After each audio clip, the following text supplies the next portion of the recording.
I think our ideas have, throughout the 24 hours, they've chopped and changed a little bit.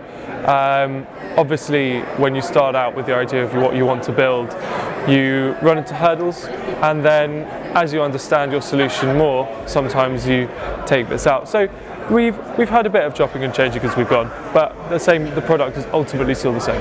If I was to give you a small idea of what our product's about, it's about trying to develop a next level of brand and consumer loyalty, but really it's also about trying to be healthy and balancing the budget. I think generally the judges have seemed positive. In terms of how it all went, I wouldn't have said there was anything that was glaring.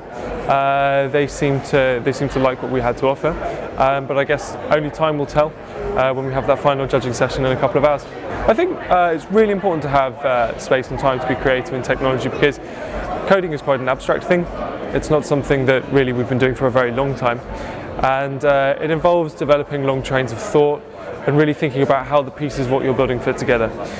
If you get distracted all the time, if you work in an environment where people are constantly talking to you, messaging you, calling you, however, you get distracted from that train of thought. You lose it, and then you don't actually build to the end, to the completion stage that you might like. And so that's why it's important. What do I think my chances are of winning? Honestly, it's something that I don't like to speculate on. I think I can see that every single team has come to this event, and they've all clearly got very talented developers on their team. But I also see, having glanced over, and I know they've glanced over to our table as well, we all offer different things.